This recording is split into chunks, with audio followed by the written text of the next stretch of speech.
Bom dia, professor.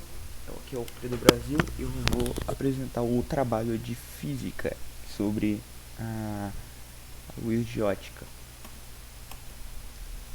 Ah, começando, respondendo o que é ótica. A ótica é a área da física que estuda os fenômenos da luz e as formas que ela se movimenta pelo espaço e que ela já é estudada há muito tempo, desde a antiguidade, que os povos antigos já tentavam entender como é que a luz funcionava. E hoje em dia a gente tem uma compreensão bem maior de como a luz funciona, mas ainda existem alguns mistérios. E é isso que a gente vai responder algumas perguntas aqui, nas luzes, as cores, as ondas eletromagnéticas e o Sol.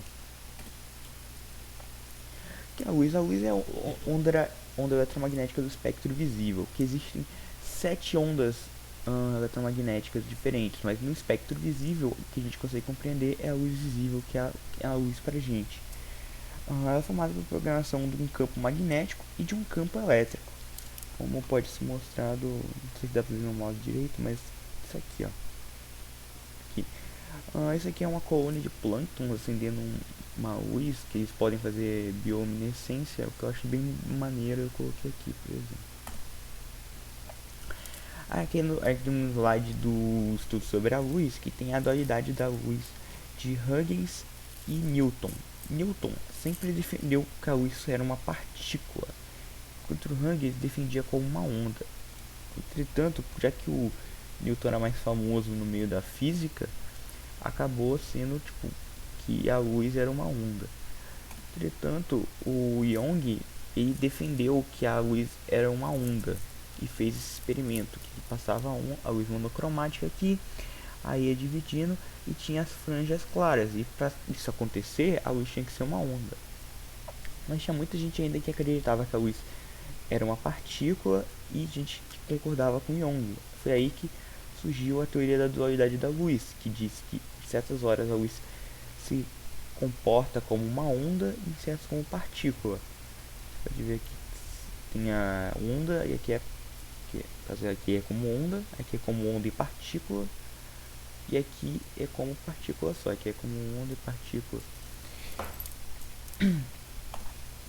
Aqui a gente tem a parte que eu mais gostei de fazer, que são as cores. As cores são a maneira que os cones dos nossos olhos captam a luz, que tipo, dependendo do comprimento da onda, ela vê com uma cor diferente. Então, a única diferença das cores é o comprimento de onda da luz visível. A gente só consegue ver a luz visível, a gente não consegue ver infravermelho, nem ultravioleta, nem nenhum desses. Existem alguns animais que conseguem, mas às vezes existem animais que não conseguem ver essa, e tem animais que só conseguem ver, tipo, por exemplo, violeta, o roxo, ou essas pequenininhas que são pequenininhas. Isso acontece aqui no. Ah, aqui, aqui, tipo, a gente tá falando, é captado pelo olho humano, é captado pelos cones. E aí, a gente vai ver aqui na visão dos animais. A gente começa com a visão dos gatos, que eles só conseguem chegar a 3 cores, né? 4 cores: violeta, azul, verde e amarelo, que são as menãzinhas aqui, ó. Violeta, azul, verde e amarelo. Eles só conseguem ver até 580. Eles não conseguem ver do laranja pra cima. Entretanto, eles possuem um campo de visão 20 graus maior do que o do ser humano, e por isso também conseguem enxergar no escuro 8 vezes melhor do que o ser humano. Depois a gente tem a visão canina. A visão canina é 4 vezes melhor do que a do ser humano no escuro, e eles só possuem 2 tipos de cone, enquanto o ser humano possui 3 tipos de cone. Por causa disso, eles conseguem distinguir o azul do amarelo, o vermelho do verde, mas eles não conseguem distinguir o vermelho do verde. E tem isso aqui prova que tem muita gente que acha que os cães não veem o mundo em cores, eles veem, eles só veem cores a menos. Agora a gente vai falar das aves, que têm a visão melhor do que a dos seres humanos. As aves possuem 4 cones e algumas espécies possuem 5. Por causa disso você pode ver aqui a comparação, eles veem muito mais cores, e algumas conseguem ver até mesmo frequências ultravioleta e muitas coisas distintas. Você pode ver que aqui a gente só tem 3 cones e quatro cones da ave, que mostra como seria a visão dos pássaros em relação à nossa. Como se localiza os animais que não enxergam? Existem os animais cegos e os animais com visão baixa. Normalmente eles são animais de caverna e subterrâneos. Aqui eu botei o exemplo do morcego, da toupeira europeia e da minhoca. O morcego ele não é completamente cego, mas ele tem uma visão muito ruim e ele precisa se locomover durante a noite. Por causa disso ele utiliza do sonar dele, que ele solta uma onda de som em alguma coisa, atinge um objeto ou a presa e volta para ele, assim ele consegue se locomover.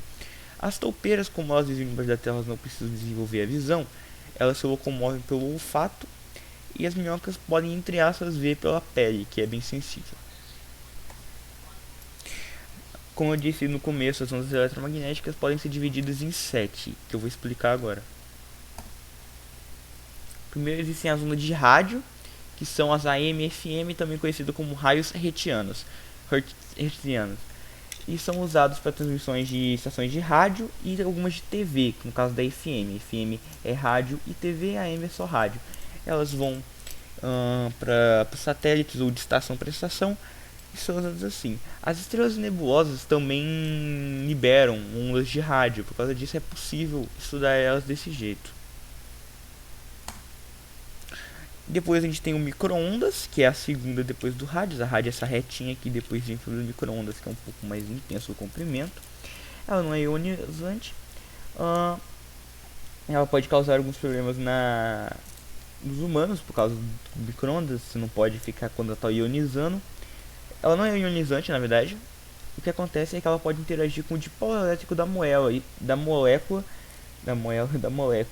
e com isso eles provocam um aquecimento. E é assim que funciona o micro-ondas caseiro. Você bota a comida aqui, acontece a interação do dipolo elétrico com a onda e aquece. E vale notar que na Segunda Guerra Mundial o maior uso dessa técnica era desenvolvida pelos britânicos para encontrar aeronaves alemãs, que era possível encontrar o tamanho e o formato das espaçonaves, além da localização também. Em sequência, tem os raios infravermelhos, que são utilizados por controles remotos, mouse de computador e scanners. Eles são emitidos por coisas quentes, inclusive organismos como o ser humano. Por isso que as câmeras infravermelhas mostram um ser humano com essas cores, porque as coisas mais frias são as partes mais frias, as partes vermelhas e verde e amarela, que no caso a vermelha é a mais quente, amarelo embaixo, depois verde, depois azul, depois roxo, depois preto. Em quarto a gente tem a luz visível, que foi a que a gente falou no começo, que é a luz que nossos olhos conseguem captar, que é somente essa parte aqui do espectrograma da luz. Tem a ultravioleta, que é liberada pelo sol e é nociva ao corpo humano, podendo causar câncer de pele, catarata e problemas no sistema imunológico. E o que acontece? Antes ela era liberada em quantidade menor pelo sol. Ela continua sendo a mesma quantidade. Ela entra mais na atmosfera por causa dos buracos da camada de ozônio, que não conseguem parar os raios ultravioletas e se acabam entrando mais. É por causa disso que as ondas ultravioletas ficaram mais fortes. Aí tem os raios-x que funcionam, que eles conseguem ser transmitidos por superfícies pouco densas e são absorvidas pelas densas.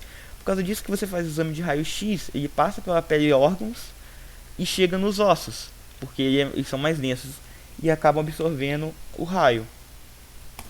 E por último a gente tem um raio gama, que é com maior frequência das radiações eletromagnéticas.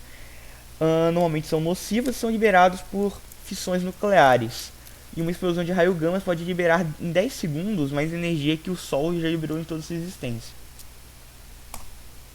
Por último, a gente tem como funciona o Sol. O Sol, dentro dele, é uma bola de hidrogênio que converte, com uma fissão nuclear, hidrogênio em hélio. E é tão eficiente que somente uma grama de hidrogênio pode virar 20 toneladas de carbono na combustão. E é assim que funciona o Sol. Ele vai se abastecendo usando hidrogênio que vira hélio.